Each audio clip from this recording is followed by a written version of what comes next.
no es la única senda que existe. Hay otras sendas que también conducen hacia otros lugares. Por ejemplo, ¿qué enseñó Jesús acerca de este camino? O de estos dos caminos que existen. Vamos a leer el Evangelio de Mateo, capítulo 7, versículos 13 y 14. Esta cita bíblica es el eje o el hilo argumental de nuestro discurso, de nuestra conferencia. Localice, por favor, Mateo capítulo 7, el Evangelio, versículos 13 y 14. Vamos a escuchar las palabras del maestro. De nuestro maestro. Él nos dice a nosotros: entren por la puerta angosta, porque ancho y espacioso es el camino que conduce a la destrucción, y muchos son los que entran por él. Mientras que angosta, el 14, es la puerta, y estrecho el camino que conduce a la vida, y pocos son los que la hay. Así que los caminos son diferentes, y las metas también. La pregunta es, para usted, para mí, ¿por cuál desea transitar? ¿Por el de la puerta angosta o el ancho y espacioso? Claro, lo que es angosto es un poquito más difícil, ¿verdad? Cuando queremos introducirnos entre dos paredes y atravesar, es posible que nos rompemos un poquito. ¿Me entiendes? Pero sin embargo, cuando vamos por una parte más ancha, no nos vamos a hacer un poco ancho. ¿Qué piensas de eso? ¿Qué es lo más fácil? Bueno, en la Biblia, la palabra andar alude a un derrotero, un estilo de vida. Si queremos vivir para siempre, no podemos ir por el camino que la mayoría de la gente sigue. Que muchos, como dice la Biblia, entran por eso, tal como lo describe el versículo 3. Así que hay que cambiar de camino para empezar a conducir por el camino que lleva a la vida, como dice el versículo 14, que poco haya. Y la pregunta clave que nos hacemos es: ¿cómo andar en ese camino? La respuesta no la da la ciencia, no la da la tecnología, ni la medicina, la da la misma Biblia. La Biblia explica qué pide Dios de nosotros para obtener la vida eterna, es decir, para poder andar por ese derrotero. Por eso, analizaremos cuáles son los primeros pasos que debemos trazar a fin de poder andar por ese camino a la vida. ¿Cuáles son esos primeros pasos? Así que el primero, los que gustan anotar, punto de nuestro libreto, los recordatorios siempre son muy buenos. En primer lugar, se necesita una fe fuerte basada en la certidumbre. Pero la fe, todos conocemos lo que dice Hebreos, capítulo 11, versículo 1, en parte: fe es la expectativa segura de las cosas que se esperan. Pero piensa por un momento, ¿por qué muchas personas malinterpretan la fe?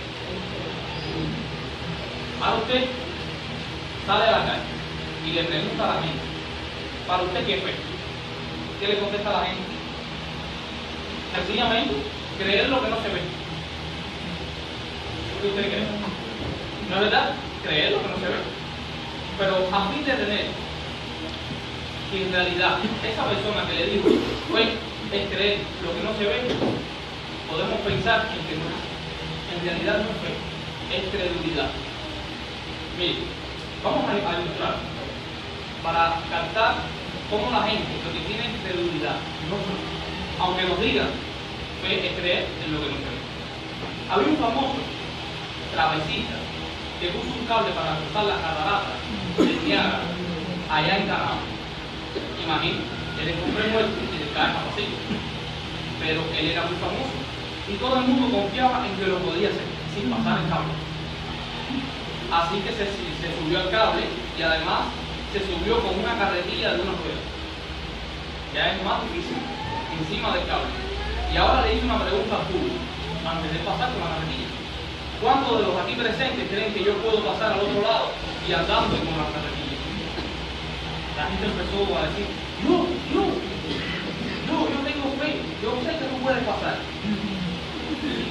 bueno, está bien. Qué bueno que tengan esa confianza.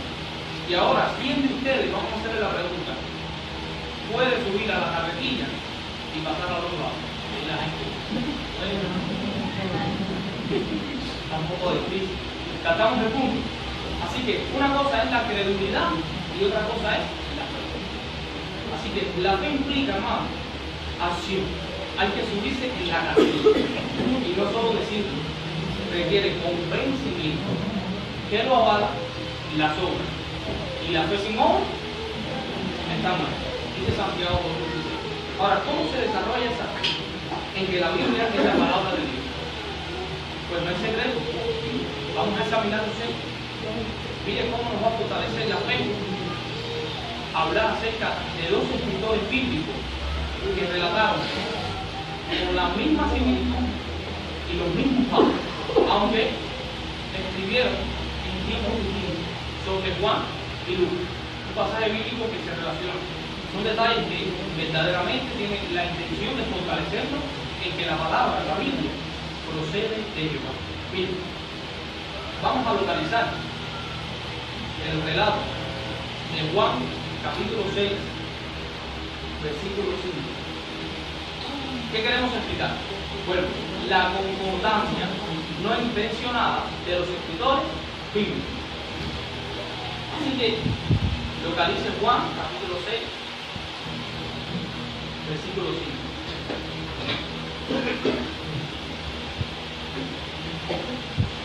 ¿Lo tienen?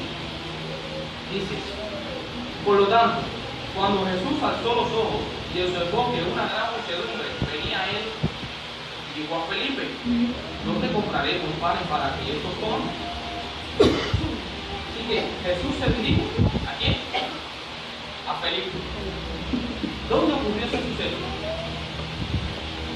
Si venimos ahora al Evangelio de Lucas, capítulo 9, versículo 10, vamos a darnos cuenta en dónde estaba comenzando Jesús con Felipe. ¿En qué lugar?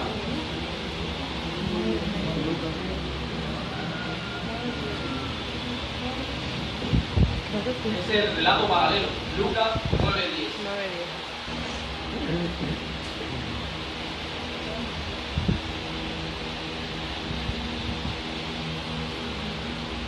Dice, y cuando los apóstoles volvieron, se repitieron qué cosas habían hecho. Entonces los tomó consigo y se retiró a un sitio privado en una ciudad llamada Betsaida. Así que Jesús pregunta a Felipe, encontrándose en Betsaida. Si siguiéramos leyendo el relato bíblico, nos daríamos cuenta que es en esa ciudad donde Jesús realiza el milagro de alimentar a 5.000 personas.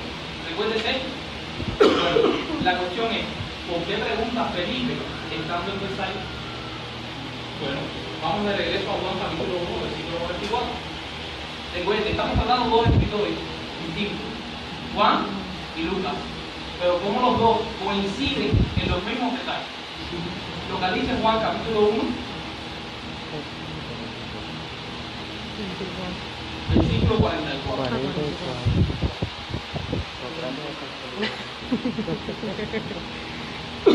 Dice, ahora bien, Felipe era de Betsaida, de la ciudad de Andrés y Pedro. Notó por qué razón Jesús le preguntó a Felipe dónde encontrar alimento. Porque era lógico, era de Betsaida. ¿Y quién mejor que Felipe para decirle a Jesús, mira, en tal lugar venden alimento? Pero notamos el detalle, hasta en esos pequeños detalles de lo que no hay intencionalidad, la Biblia concuerda. Es decir, que entre Juan y Lucas no hubo una historia distinta. Los dos coinciden. Pero yo quisiera preguntar, Lucas para ese entonces era discípulo de Cristo. Estaba en Betsaida cuando Jesús alimentó a 5.000 personas. ¿Y cómo él sabía entonces de que Jesucristo alimentó a 5.000 personas en Betsaida? Bueno, Lucas y Juan escribieron cada uno el evangelio que lleva su nombre, con una diferencia de 40 años. Lucas dijo el siglo de Cristo, más adelante, en ese momento no estaba. ¿Creen que Juan le dijo Mira, escribe, porque esto fue lo que sucedió. No, con una diferencia de 40 años. Quiere decir que es posible que con algunos datos y lo que le dijeron otros discípulos pudo redactar lo que se recoge hoy en las Escrituras. De hecho, el 92% de los detalles que aporta Juan en su Evangelio no se menciona en ninguno de los dos textos. Pero hasta en esos matices tan concretos, la Biblia concuerda. Puede que alguien diga, pero hay relatos que no son exactamente iguales, no son idénticos. Y es verdad, pero no es eso lo que esperaríamos. Imaginen que un grupo de personas presenciara un asesinato. Si cada uno relatara los mismos detalles, con las mismas palabras, no sospecharíamos que hay complicidad.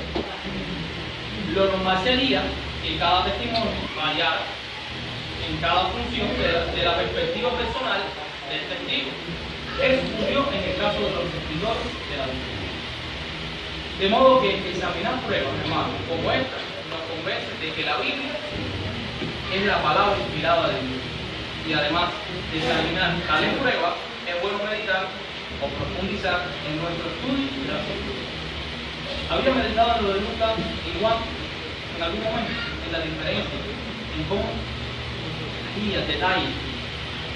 ¿Se imagina de que Lucas hubiera escrito de que Juan, es decir, de que Jesús no estuvo en Bethsaida y estuvo en otra ciudad, en Galilea?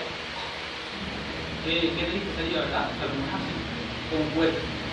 El asunto es que mientras más nos esforcemos por entender la Biblia, más accederemos a los pensamientos de Jehová. Es decir, estamos cogiendo los pensamientos de Jehová y los hacemos nuestros, de nuestra vida. Pero, de lo contrario, hermanos, si no estudiáramos la Biblia, y si hoy usted está aquí escuchando esta conferencia, se va para la casa y no medita en lo que Jehová le ha regalado, nos podemos asemejar a una piedra que se halla mucho en los ríos. Ustedes conocen las piedras que encontramos en los caminos, en los terraplenes. Son comunes, en donde quiera las vemos, pero muy poco vemos estas piedras que están en los ríos. ¿Usted sabe qué pasa con estas piedras que están en los ríos? Son redondas, son lisas. ¿Pero por qué? ¿Por qué son redondas y lisas? Porque a través de miles de años, el mar o el río se retira, entra, se retira, y ese roce a la piedra es lo que la va moldeando. Cuando usted coge esa piedra del río, así bonita, que los niños dicen, ¡ay, mira qué linda! Se la quiere regalar a su mamá, es linda. Usted la mata con un martillo y por dentro está seca. La piedra está en el agua, pero el agua no está en la piedra. ¿Qué significa eso? Que una persona puede estar en la verdad, pero la verdad no está dentro de eso. ¿Qué tenemos que hacer? Por eso, uno puede leer la Biblia un montón de veces. Hay gente que la ha aprendido de memoria, pero si esa persona no abre su cascarón, por decirlo así, es decir, sus sentimientos más íntimos, profundos, la mente, las ideas, la manera de pensar, de actuar, se puede decir de que vale la pena que haya dicho, he leído la Biblia un montón de veces, pues no ha cambiado, se te nota que has progresado, hay una gran diferencia. Hay gente que trabaja en cosas, es increíble. Bueno, entonces Jesús recalcó en reiteradas ocasiones de que no debemos conformarnos con leer la Biblia, hay que hacer algo más. En el siglo I había una confusión. Mire, los judíos adoraban a Jehová en el templo y los samaritanos en el monte Gerizim.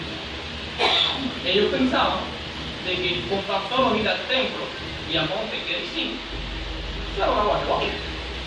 Pero Jesús enseñó algo que impactó a ambos grupos y a nosotros también nos puede impactar, porque nosotros venimos aquí a adorar a Jehová, pero hay que hacer algo.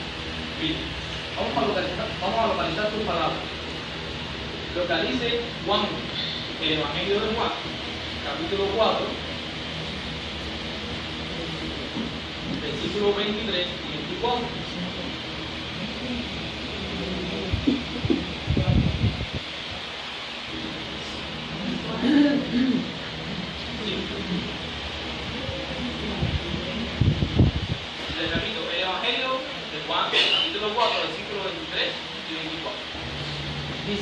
No obstante, la hora viene y ahora es en que los verdaderos adoradores adorarán al Padre con espíritu y con verdad. Ahí dice, adorarán al Padre porque van a las reuniones, o porque van al templo, o porque van a Monte de Virgin.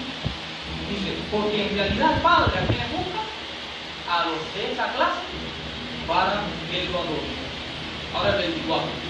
Dios es un espíritu y los que lo adoran tienen que adorarlo con espíritu y con verdad. ¿Y qué es con espíritu, hermano? Bueno, nuestra fuerza interna no es la fuerza del Espíritu Santo. Aquí lo dice el Espíritu Santo. Nuestro espíritu, el de nuestras emociones, el de nuestra mente. Hoy usted salió de la reunión. Una hermana se le molestó. Grupo de salida. En la reunión se habló acerca de hacer la paz. Un ejemplo. ¿Cómo podemos demostrar que adoramos a Jehová con el Espíritu? Me duele lo que me dice, pero es mi hermano. Es una siervita de Jehová que te acusamos también. ¿Por qué tengo que darle tanta importancia a lo que me dice? No me echar a un lado. Hermana, perdóname. Eso es adorar a Jehová con espíritu y con mente, es decir, perdone, y con verdad nuestra vida. Que se evidencie nuestras obras, que la gente diga, ese es testigo de Dios. En realidad, ese hace lo que dice la Biblia. Eso es adorar a Jehová en verdad. Notamos, cuando se meditan los textos bíblicos, ¿cómo podemos hablar de todo esto? Bueno, el segundo paso, para empezar a transitar por el camino que conduce a la vida, tiene que haber cambios en nuestra forma de ser y de vivir. Eso es importantísimo. Esos cambios no consisten en solo haber cambiado grandes cosas, o como cuando conocimos la verdad. Era que tuvimos que dejar muchas cosas difíciles y lo logramos, pero sin embargo no es lo más difícil que hemos dejado. Lo más difícil es lo que usted lleva interno, las emociones contrarias a las enseñanzas de la vida. No es fácil, ¿verdad? Bueno, en cierta ocasión vamos a ilustrar un hombre, sí, para que usted vea la diferencia entre cambiar por fuera superficialmente y cambiar por dentro. Una experiencia, lo ilustra. En cierta ocasión un hombre con el pelo sencillo, con la palanca, dice que vino al salón de rey, estaba un poco desaliñado, sucio. Quedó impresionado por lo que había